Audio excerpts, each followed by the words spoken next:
Pemirsa, dalam persidangan, mantan pejabat Mahkamah Agung Zara Frikar mengaku menerima uang hasil pengurusan perkara dalam bentuk mata uang asing senilai 200 miliar rupiah.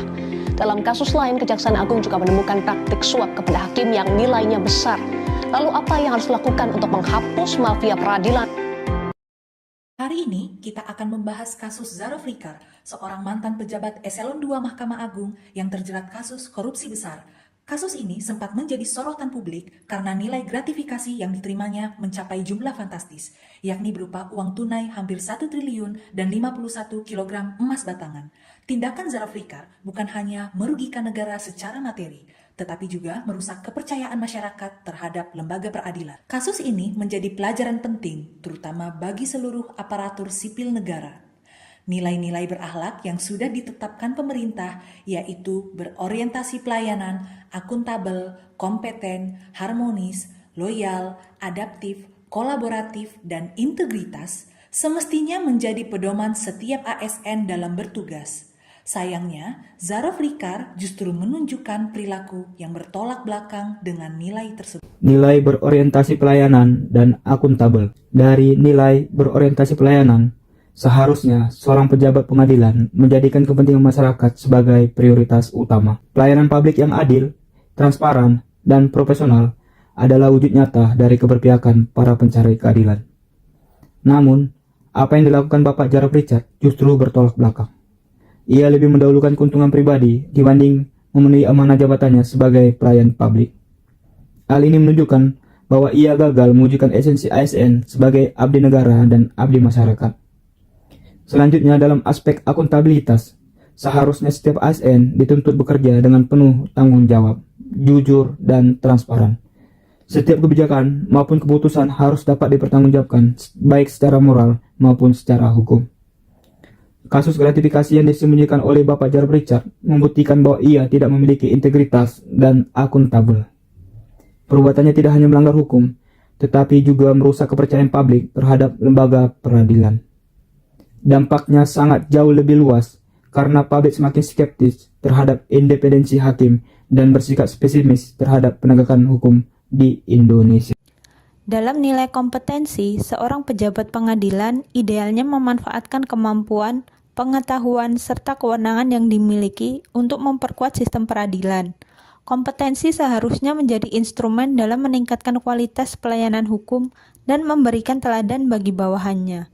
Namun, yang dilakukan Zara Frikar justru sebaliknya.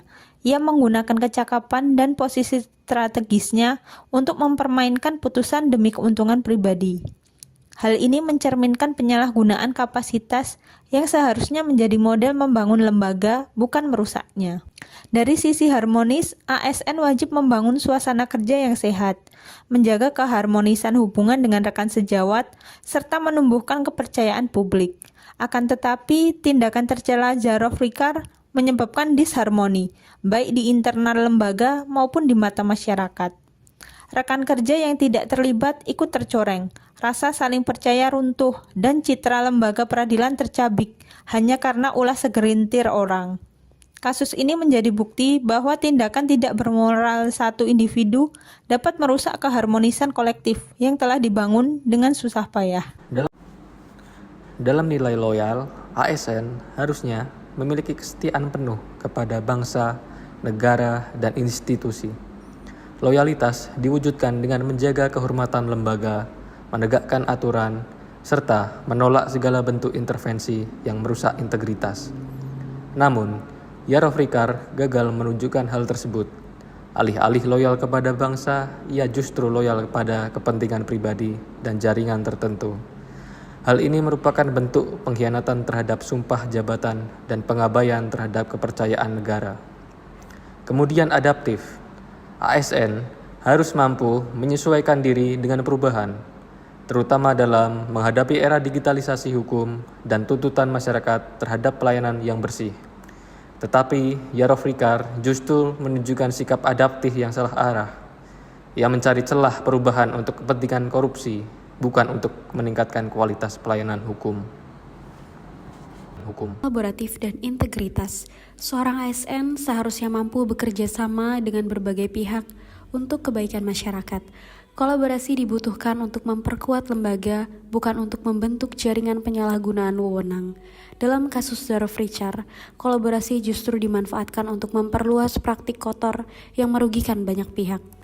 Dan yang paling fundamental adalah integritas. Nilai ini merupakan pondasi utama ASN, jujur, konsisten, dan dapat dipercaya, serta menjunjung tinggi prinsip moral. Integritas adalah benteng terakhir yang menjaga ASN tetap berada pada jalur yang benar. Namun, Zara Fricar secara terang-terangan mengkhianati nilai ini. Dengan menerima suap dan gratifikasi, ia meruntuhkan kredibilitas pribadi sekaligus merobohkan kepercayaan publik terhadap sistem hukum. Dampaknya tidak hanya pada dirinya sendiri, tapi juga pada wibawa lembaga peradilan dan legitimasi hukum di mata masyarakat. Kasus Zara Fricar menjadi cermin sekaligus peringatan, jabatan adalah amanah, bukan alat untuk memperkaya diri. Seorang ASN, apalagi pejabat tinggi peradilan, memiliki tanggung jawab besar dalam menjaga marwah lembaga negara. Nilai berakhlak bukan hanya slogan, melainkan pedoman nyata agar ASN tidak tergelincir. Dengan berorientasi pada pelayanan, bekerja akuntabel, terus meningkatkan kompetensi, menjaga keharmonisan, menunjukkan loyalitas, serta bersikap adaptif, berkolaborasi dengan baik, dan menjaga integritas, maka lembaga negara akan tetap dipercaya masyarakat. Kasus ini semestinya menjadi titik balik agar kita semua semakin sadar bahwa pengabdian sebagai ASN adalah jalan pengabdian kepada bangsa dan negara. Meja teman sekerja, di dalam lemari dari baja.